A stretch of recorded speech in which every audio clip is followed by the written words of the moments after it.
Welcome. I'm Denise Burns with the Catoosa County Republican Party's Candidate Interview Committee. Thank you for taking the time out of your campaign to participate in the interview process.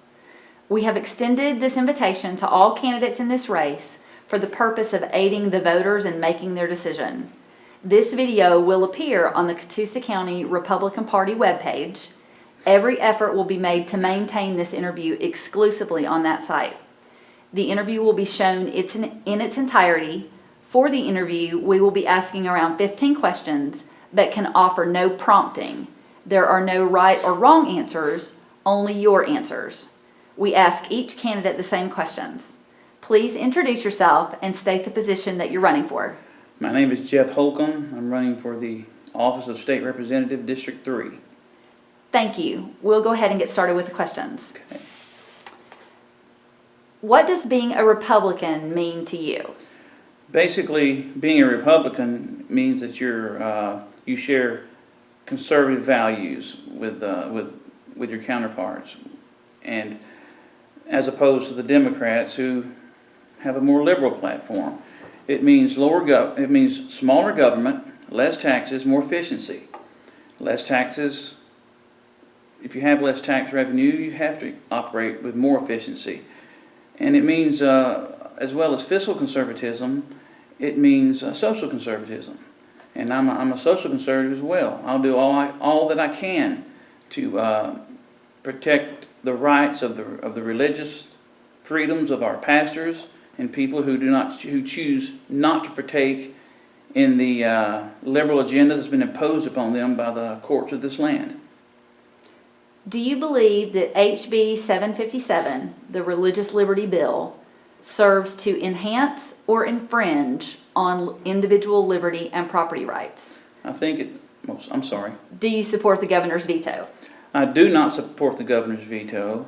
I would hope that the House, as it stands now, would move to try to coalesce and introduce a veto, or a bill to override the veto and implement it, because what essence he's done is what other people call reverse discrimination. That's exactly what he's done to our pastors and people that hold different views than they try to impose on us at a federal level.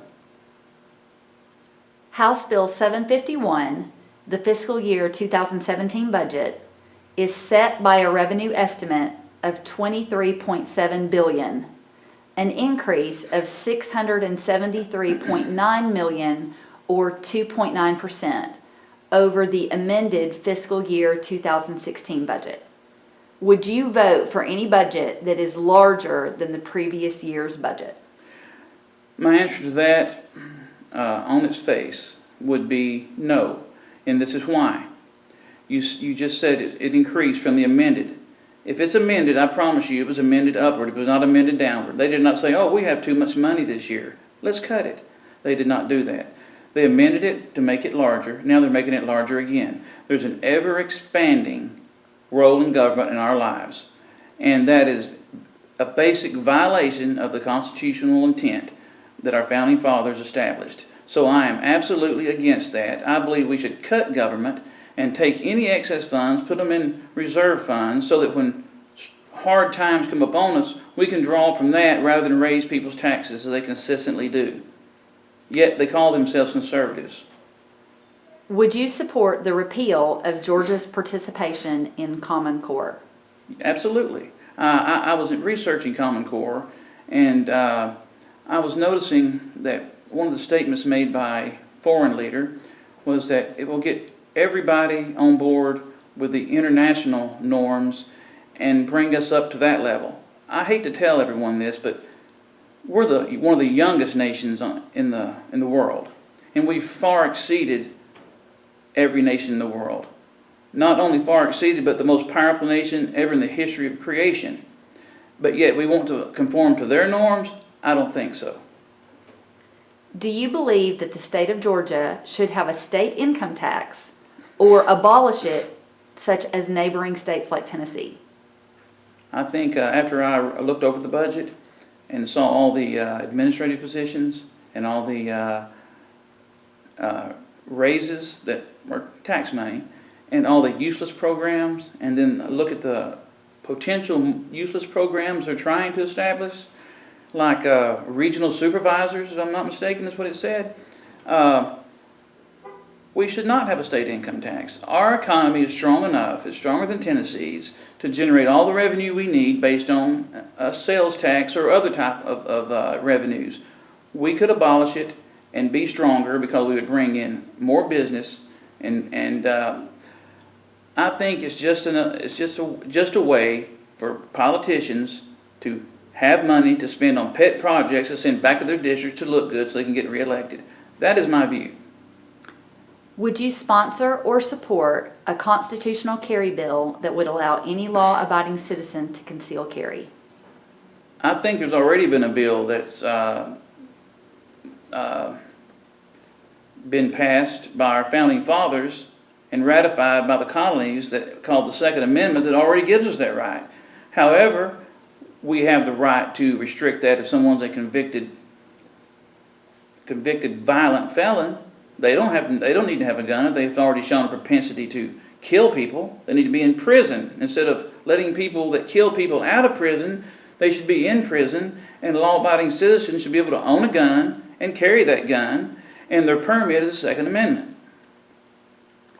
Do you think it's ever justified to vote for unconstitutional legislation if the infractions are small, as long as there are benefits? The key word is unconstitutional. If it benefits me and I see it on the ballot and it's unconstitutional, I'm still going to vote no, because it's unconstitutional, which is by per se illegal. To violate the Constitution is per se illegal. So for them to pass laws like that, and some of them I think they've passed are unconstitutional, perplexes me, because it goes unchecked.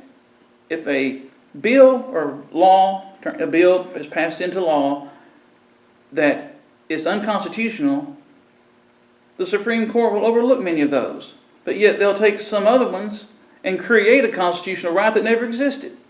So anything unconstitutional should be completely illegal. Any legislature that introduces something unconstitutional is not worthy of the legislature. Will you support legislation to end the use of no-knock warrants? Here's my view on no-knock warrants. In general, I do not agree with no-knock warrants. There are very, very limited cases, and there should be extra checks and balances put in place to assure that innocent people don't get harmed. Because, in case the people out there don't know, a no-knock warrant is when you go to serve an arrest warrant, for example, an arrest warrant, and the person inside is most likely going to be a convicted felon or someone dangerous, or it wouldn't be a no-knock warrant. But I think there should be extra steps before they can be issued. There's too many issues, there's too many things that go wrong when they are issued. People get hurt, innocent people, and that should never happen. There are places for a no-knock warrant. For example, if there's a known drug house, not a family living there, it's been surveilled, and it is known by law enforcement that there are drug users in there, drug makers, that are of a very violent level, where it would be a greater harm not to have a no-knock warrant than to have a regular warrant. Let me rephrase that. It would be a greater harm to use a regular warrant than a no-knock warrant. In those rare cases when there's extra checks and balances to ensure it's a situation like that or similar, I think a no-knock warrant is appropriate. But 95 to 99% of the time, no, I don't think it, because people get hurt needlessly by those no-knock warrants, because they go in, the person they're looking for may not be there, and innocent people pull their guns and defend their homes and shoot, and they get shot and killed.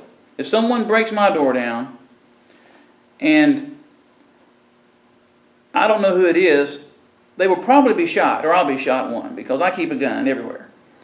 Everywhere.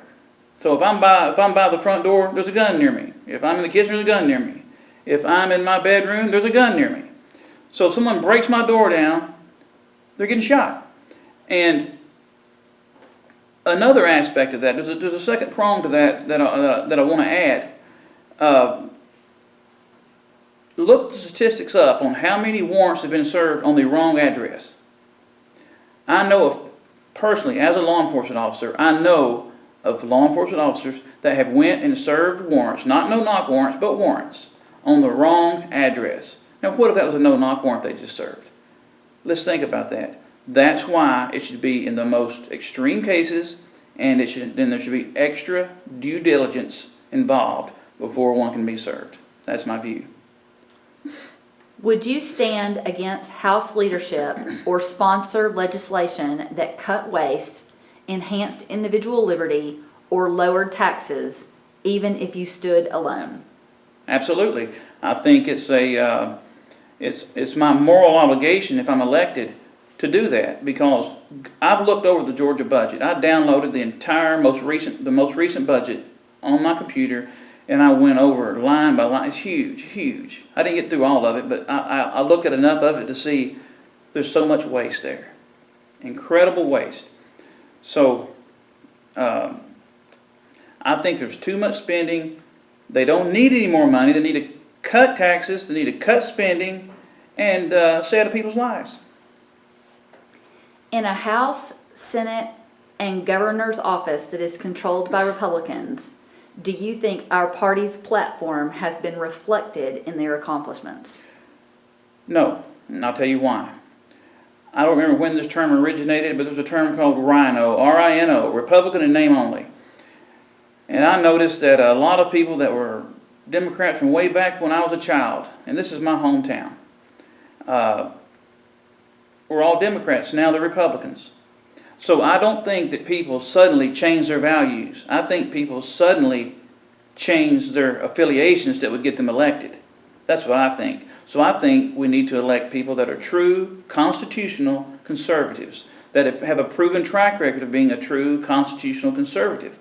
And if someone doesn't have that same core value that we have as Republicans, then they shouldn't be elected as a Republican. They need to be an independent, or at least be honest with the people and say, hey, look, I'm just doing this to win.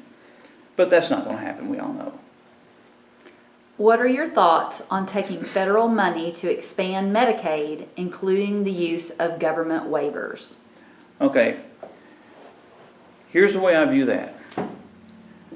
I believe there's fraud and abuse in Medicaid. There's no question. I believe that wholeheartedly. So, but at the same time, there are also certain people, I've seen people that go through divorces, and the husband's been the primary breadwinner the whole marriage, and they get divorced. She gets a small sum from the husband and doesn't have enough to live and can't afford it.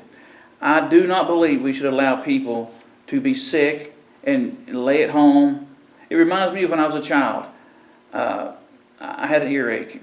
My mother came home and told me to stay home that day, and I was holding the side of my head, and she goes, "What's wrong?" And I told her it was my ear. She couldn't believe, and she was so distraught. She took me immediately to the doctor, and they got me in, and I was treated. She didn't realize it was that bad. But the point I'm making by saying that is this: what about people that can't afford that? We have to do something to help them, but we need to do it on a level where we check these people out and make sure it's not fraud. But even if you have someone that refuses to work, just lazy, won't keep a job, we can't let them die on the streets. We have to have some type, and that goes back to my religious views. We have to show compassion, but at the same time we have to show resolve in the fact we're not going to fall down the liberal path of social programs. But I do believe we do need to have some level of medical treatment available to people that can't afford it. Would you oppose any bill that impedes free speech, including any so-called ethics reform bill that would require a citizen organization to divulge its donor or member information? You know, it's almost amazing that question even needs to be asked, because that's a strict violation of the Bill of Rights. So, you asked if I would support that kind of legislation? Would you oppose any bill that impedes free speech? Oh, yes, absolutely, because, like I said, I just had to rethink that. Make sure I was on track with you there, sorry.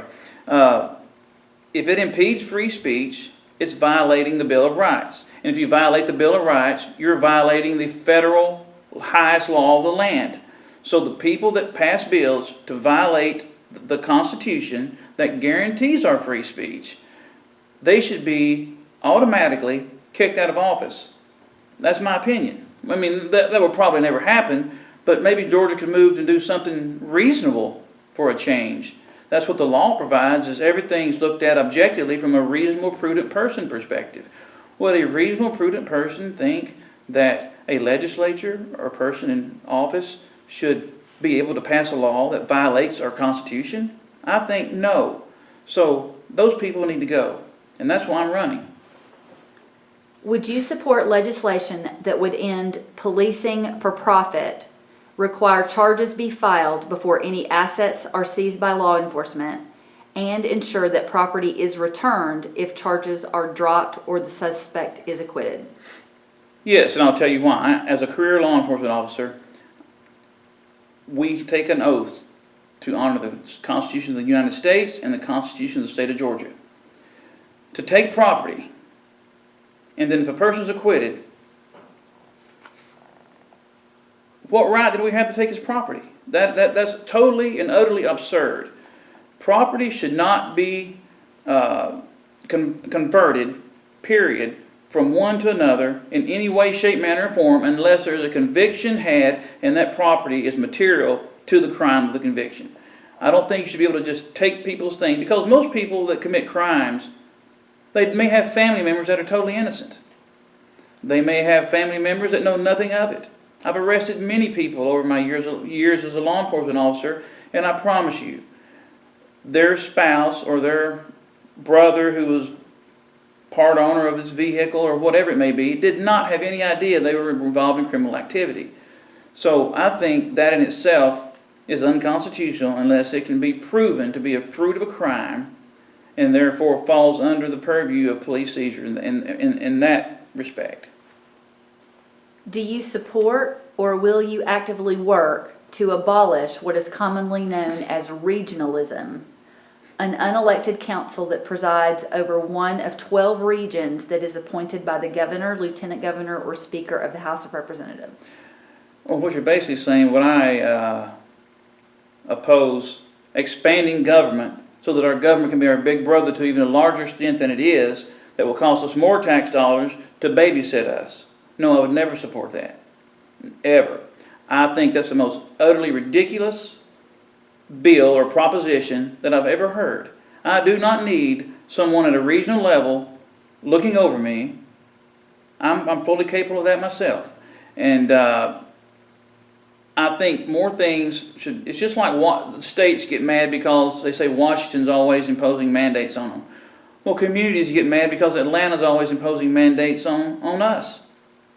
So no, I don't believe we need regionalism. We have local governments, city, county, state.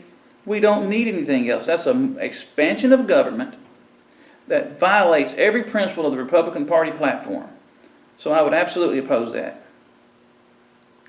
Currently, it is legal to use cannabis oil for medicinal purposes in Georgia, but there isn't a way for it to be legally obtained. Would you support a bill legalizing cannabis cultivation in Georgia? I would support a bill that, this is the best way I can word this and express this. Opium is illegal. We can't go grow opium in our backyard and then however the druggies use opium, use it. If the American Medical Association approved THC which is an active ingredient in cannabis oil, for a medicinal purpose, that's no different than any other illegal drug like opium that's used and prescribed by doctors on a daily basis. So I would have no problem if the American Medical Association found a medicinal purpose for it through medical trials, like they do every other drug, and approved it. And I guess it would be the FDA would approve it. And and being dispensed through a pharmacy, I have no problem with that, because if they can find that it can help people's lives and cure illnesses, or make someone that's terminally ill more comfortable, like some drugs are meant to be. They don't really cure you, but if you're on hospice, they give you drugs to make your last days more comfortable. I would have no problem with that, as long as it's done through the same process that every other controlled substance is distributed, through a pharmacy. This concludes the interview. Thank you very much for taking the time to participate in this interview process. Thank you.